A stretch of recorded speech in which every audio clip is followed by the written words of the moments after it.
Abi jadi anak soleh gimana sih? Gimana ya jadi anak soleh?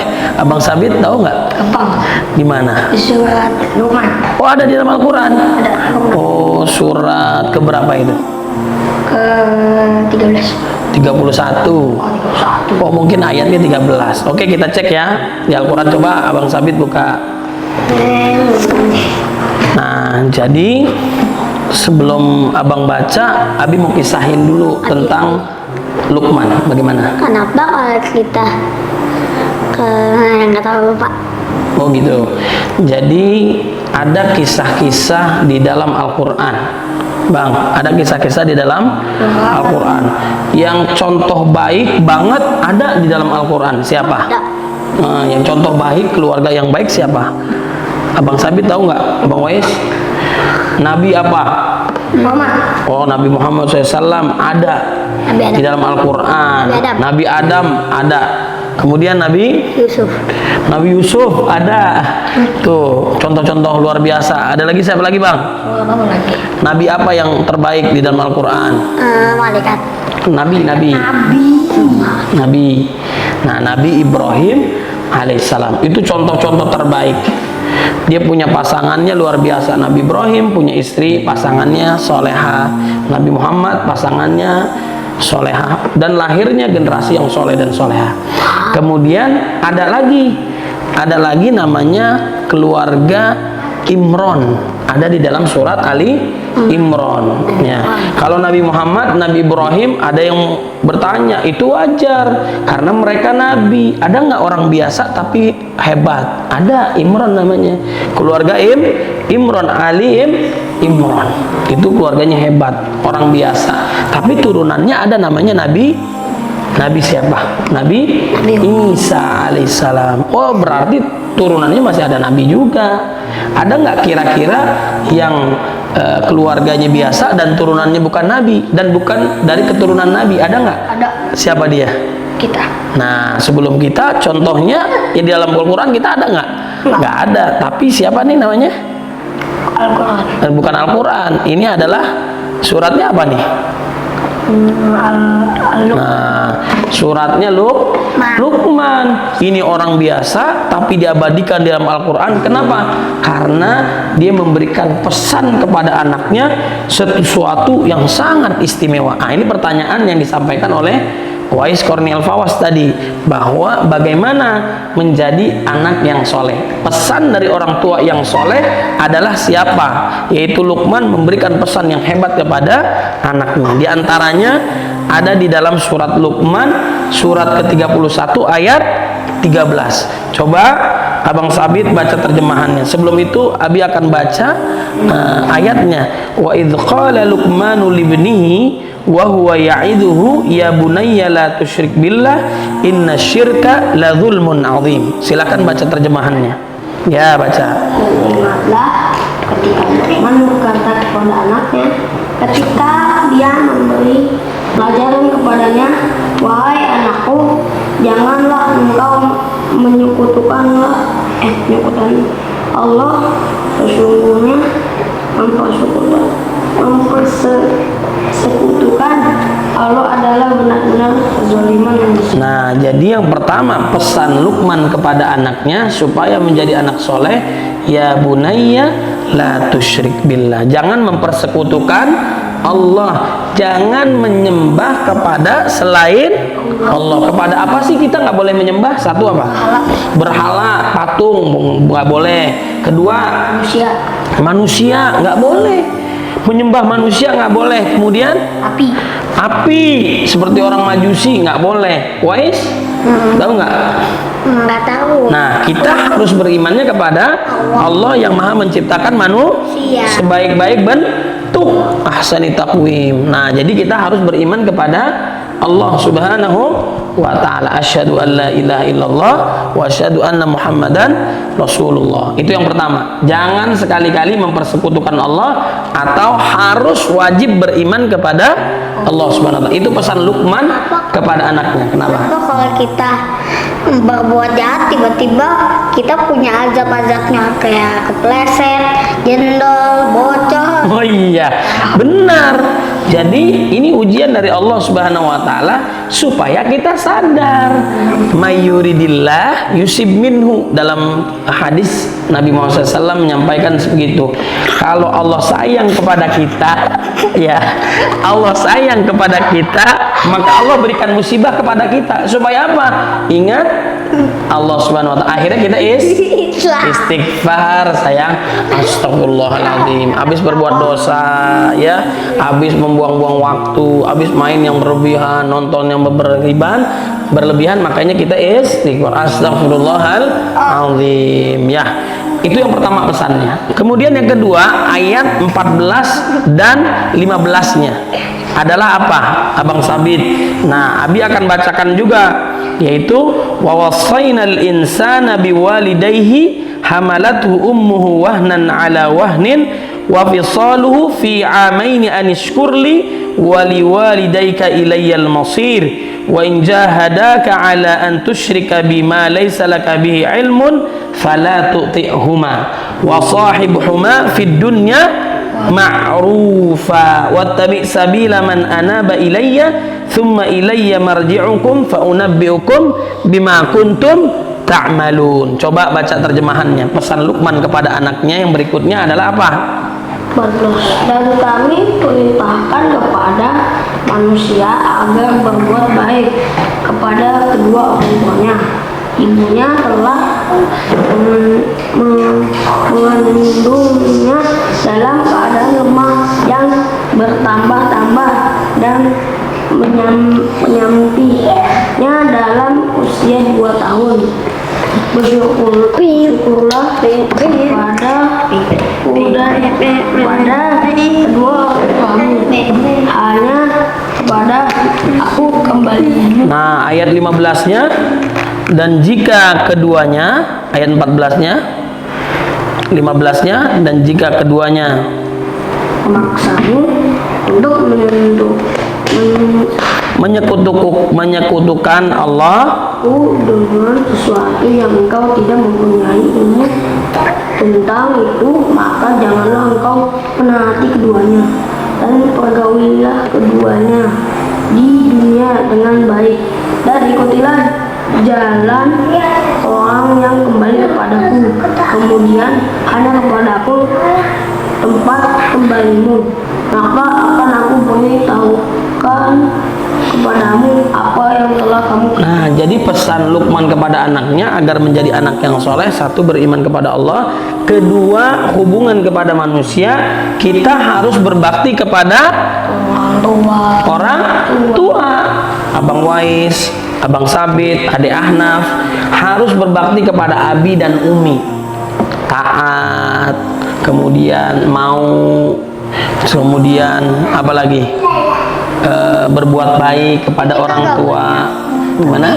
Tapi misalnya kita dienakin nih sama orang tua kita, tapi anak-anaknya nggak mau enakin orang tua. Nah, itu wajib. Siapa yang minta? Siapa yang perintah? Allah Subhanahu wa ta'ala. Bahkan orang tuanya bukan beriman kepada Allah, misalnya nih ya, anaknya beriman kepada Allah, tetap wajib menghormati, memuliakan orang tuanya, tapi tidak mengikuti apa yang disembah orang tuanya.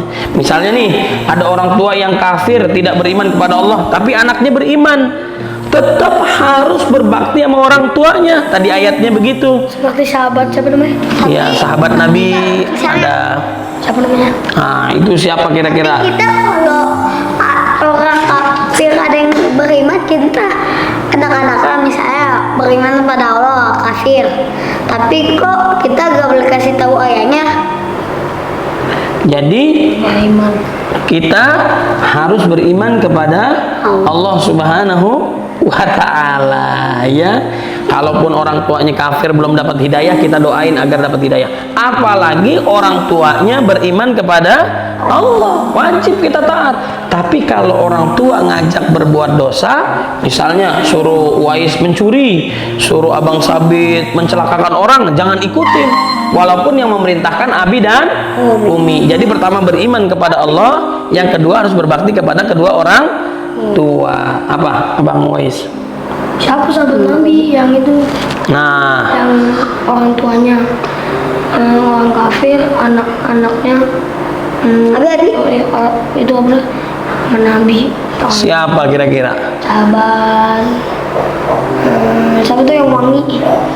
Siapa yang wangi? Yang sahabatnya itu wangi. Yang ganteng. Nggak tahu. Kamu tahu nggak? Enggak. Tapi kenapa bisa gak Bi kalau misalnya udah hari kiamat?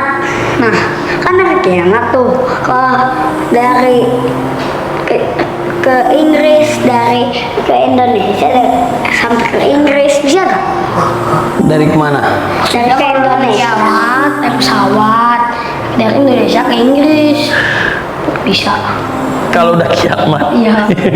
Kalau udah kiamat ya udah selesai dunia ini. Ya udah hancur. Aku tahu kalau kita mau hidup ke ruang angkasa. Oh iya, tetap aja kalau kiamat hancur semua, Wais. Kan ada meteor, bulan nabrak bumi. Ya. Baik, jadi begini, Wais dan Abang Sabit tadi bertanya, siapa kira-kira? Dengerin dulu, Wais. Siapa kira-kira sahabat? Nggak apa-apa nanya.